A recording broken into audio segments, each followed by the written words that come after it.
Bismillahirrahmanirrahim. Assalamualaikum warahmatullahi wabarakatuh.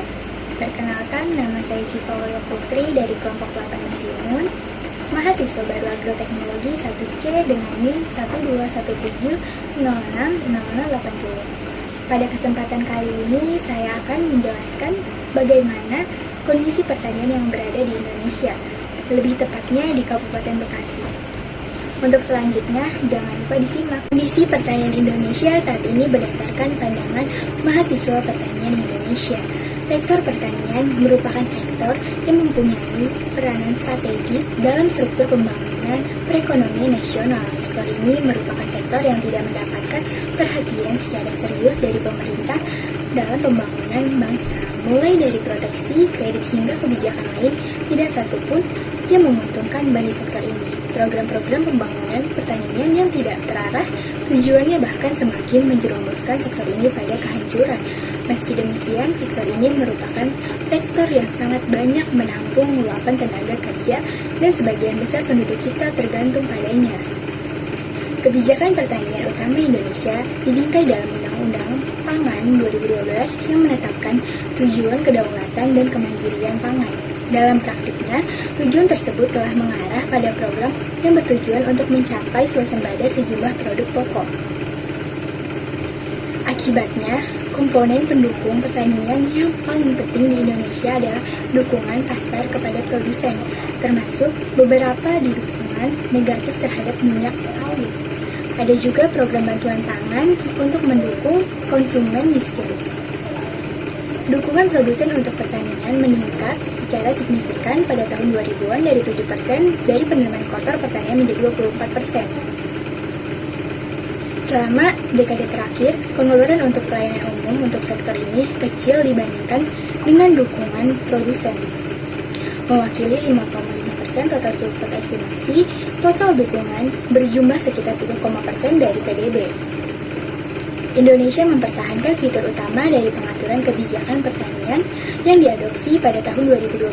Dukungan harga pasar disampaikan melalui pengaturan kebijakan domestik dan pandangan bersama dengan transfer anggaran untuk input variabel telah menjadi bentuk dukungan yang utama diberikan kepada produsen. Harga pembelian minimum pemerintah untuk gula, kedelai, dan beras tetap konstan secara nominal sejak tahun 2015. Subsidi pupuk tetap menjadi komponen pengeluaran anggaran yang paling signifikan yang diberikan kepada sektor ini. Pendanaan untuk subsidi ini telah meningkat dengan beberapa penghematan yang dihasilkan oleh reformasi pengaturan subsidi.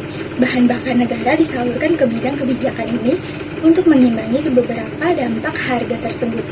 Bulog terus mendistribusikan beras dalam program Rastra yang menggantikan Raskin yang beroperasi dari 2012 hingga Mei 2019. Pada Juli 2019, program ini diubah menjadi program voucher makanan elektronik yang disebut BPNT.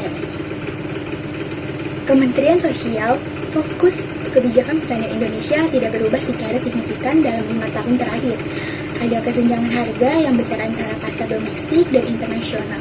Untuk produk impor seperti beras, jagung, dan unggas, fokus kebijakan telah pada swasembada dan langkah-langkah perdagangan yang sesuai sebagai alat untuk mencapai kemandirian pangan. Subsidi pupuk mahal dan sejauh mana manfaat yang diperoleh petani telah dipertanyakan. Aplikasi pupuk yang tidak disesuaikan dengan kondisi tanah dan produksi setempat juga dapat menimbulkan dampak lingkungan yang negatif. Kombinasi dari persyaratan ini menegakkan yang tidak merata dan kurangnya transparansi dan perubahan aturan menentukan perdagangan. Memastikan bahwa persyaratan ditetapkan secara ilmiah dan meningkatkan transparansi dan konsistensi. Dalam penerapannya akan membantu meringankan biaya yang meningkat ini.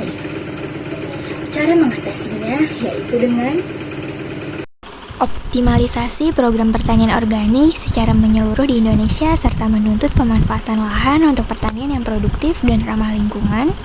Yang kedua, regulasi konvensi lahan dengan ditetapkannya kawasan lahan abadi yang ekstensinya dilindungi oleh undang-undang. Yang ketiga, penguatan sistem kelembagaan tani dan pendidikan kepada petani. Yang keempat, Indonesia harus mampu keluar dari WTO dan segala bentuk perdagangan bebas dunia pada tahun 2014. Kelima, perbaikan infrastruktur pertanian dan peningkatan teknologi mewujudkan kedaulatan pangan di Indonesia. Yang ketujuh, peningkatan mutu dan kesejahteraan penyuluh pertanian.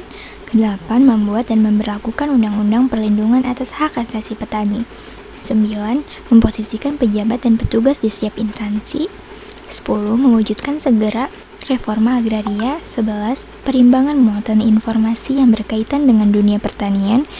12. Bimbingan lanjutan bagi lulusan bidang pertanian yang terintegrasi melalui penumbuhan wirausahawan dalam bidang pertanian inkubator bisnis berupa pelatihan dan pemagangan. 13. Memberantas mafia-mafia pertanian. Terakhir, melibatkan mahasiswa dalam program pembangunan pertanian. Terima kasih atas perhatiannya. Tadi adalah video penjelasan dari saya mengenai kondisi pertanian yang berada di Kabupaten Bekasi. Semoga bermanfaat bagi teman-teman semua. Mohon maaf apabila banyak kesalahan dalam penyebutan kata dan pada pemaparan sangat tidak sesuai. Wabillahi taufiq wal hidayah. Wassalamualaikum warahmatullahi wabarakatuh.